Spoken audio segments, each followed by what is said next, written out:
उत्तर प्रदेश के एक छोटे से गांव में एक लड़का रहता था, आरफ। उम्र 17 साल, सपने आसमान से ऊंचे और हालात जमीन से भी नीचे। उसके पिता लकड़ी काटने का काम करते थे और माँ गांव में दूसरों के घरों में बर्तन धोती थीं। घर में पैसे की हमेशा तंगी रहती थी, लेकिन आरफ के सपनों में कभी तंगी नहीं आई। उसका सपना था बड़ी नौकरी करना, शहर में जाकर कुछ ऐसा करना कि लोग उसे पहचाने। लेकिन जैसा हर बड़े सपने के साथ होता है, वैसे ही उसके सामने भी मुश्किलों का पहाड़ था। पहला झटका। 10वीं क्लास के रिजल्ट का दिन था।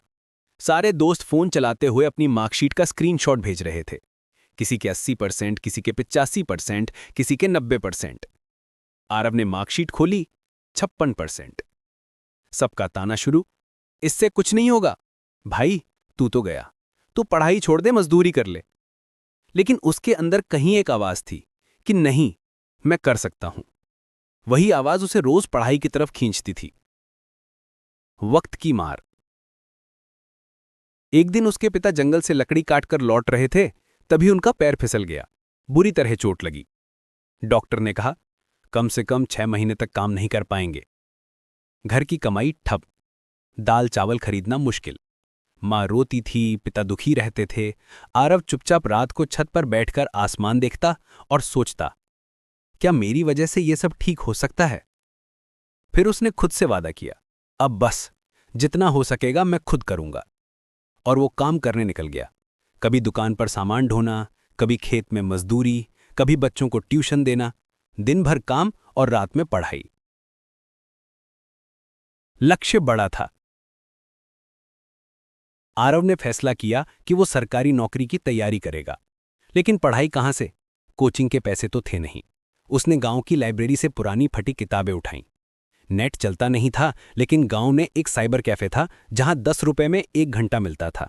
वो रोज 10 रुपए बचाकर वहां पढ़ने जाता। कई बार ऐसा होता कि उसके पास पैसे नहीं होते तो वो मालिक के लिए कमरे साफ करता, झाड़ू मारता और बदले में 1 घंटा पढ़ने का मौका मिल जाता। लोग मजाक उड़ाते, अरे साहब बनेंगे, पहले अपनी हालत देखो। पर वो चुप रहता, क्योंकि उसे पता था कि जो चुप रहता है वही एक दिन सबसे जोर से बोलता है। सबसे कठिन वक्त। तैयारी को 1 साल हो चुका था। पेपर का दिन था। आरव ने दिल से तैयारी की थी। पेपर अच्छा गया। वो घर आया और पहली बार उसने अपने पिता के सामने कहा, पापा, इस बार हो जाएगा। 40 दिन बाद रिजल्ट आया, फेल। वो हिल गया। उसकी दुनिया जैसे रुक गई। वो छत पर गया और पहली बार जोर से रोया कि भगवान, जब मैं इतना मेहनत कर रहा हूं तो क्यों नहीं हो रहा है? उसके पिता उसके पास आए और बोले, बेटा, हार का मतलब है अभी जीत बाकी है, तो रुकना मत। ये बात उसके दिल में तीर की तरह घुस गई। दूसरी कोशिश। उसने फिर से शुरू किया। इस बार पहले से ज्यादा मेहनत। सुबह 4 बजे उठना, रात 12 बजे सोना। 2 साल तक वो बस पढ़ता ही रहा। दोस्त घूमते थे, कहीं शादी, कहीं त्योहार, लेकिन आरव हर खुशी छोड़ चुका था। वो खुद से कहता, अभी नहीं, बाद में सब होगा, पहले सपने पूरे करने हैं। वक्त बीतता गया। 3 महीने बाद पेपर था। पेपर में उसने इतना अच्छा लिखा कि बाहर आते ही उसे लगा, बस, ये वही है जिसके लिए मैंने सब कुछ छोड़ा था।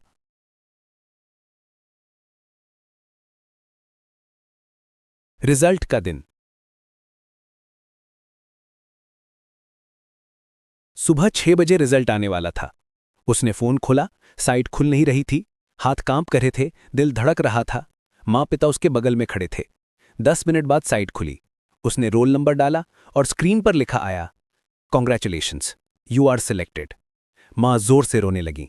पिता की आंखों में गर्व था। पूरा गांव कह रहा था, अरे वही लड़का जिसने 2 बार फेल होकर भी हार नहीं मानी। आरव ने आसमान की तरफ देखा और कहा, धन्यवाद भगवान, मैंने कर दिखाया।